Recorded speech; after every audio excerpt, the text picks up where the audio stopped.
Ja, mein Name ist Stefan Kemperdick. Ich bin Kurator für die altniederländische und altdeutsche Malerei an der Gemäldegalerie. Und das Bild, was ich ausgesucht habe, ist das Bildnis eines jungen Mädchens von Albrecht Dürer, gemalt im Jahr 1507. Ich habe das Bild ausgesucht, weil es ein ungewöhnliches Bild ist. Es ist auch im Werk von Albrecht Dürer, der einer der bekanntesten Maler dieser Zeit ist, des frühen 16. Jahrhunderts, ist dieses Bild wenig bekannt.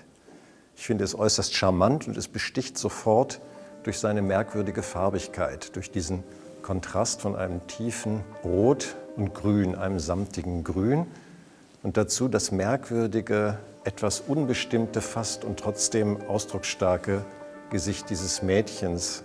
Es ist relativ schwer zu erfassen, was das wohl für ein Mensch ist. Man kann sogar das Alter schwer einschätzen.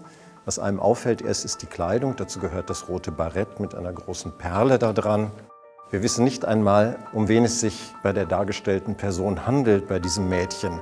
Man meint natürlich erst, dass das ein Bildnis ist, aber wenn man sich das Gemälde länger anguckt, können einem auch Zweifel kommen. Man fragt sich, ob es nicht so eine Art Typus ist, der also gar nicht eine bestimmte Person darstellt, sondern den Typus eines jungen Mädchens. Und was eben diesen merkwürdigen Blick hat, den man bei Porträts gar nicht so häufig findet, der nach innen gerichtet ist und zugleich nach außen. Es ist aber auch wieder nicht Nachdenklichkeit, es ist eine merkwürdige Versonnenheit, als würde sie zu einer Szene gehören.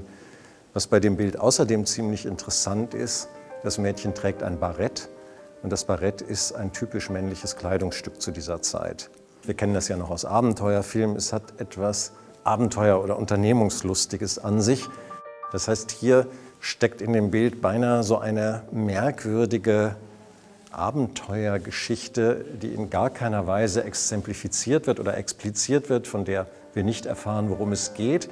Aber man hat das Gefühl, dass dieses Mädchen nicht einfach ein sittsames Porträt ist, sondern dass es ein unternehmungslustiges junges Mädchen darstellt. Das ist eigentlich so ein Prinzessinnentyp, fast wie die Prinzessin, die beim heiligen Georg schon mal vom Drachen entführt worden ist. Aber sie ist ja nicht entführt, es gibt auch keinen Drachen, sondern es scheint eher so eine unternehmungslustige Prinzessin zu sein.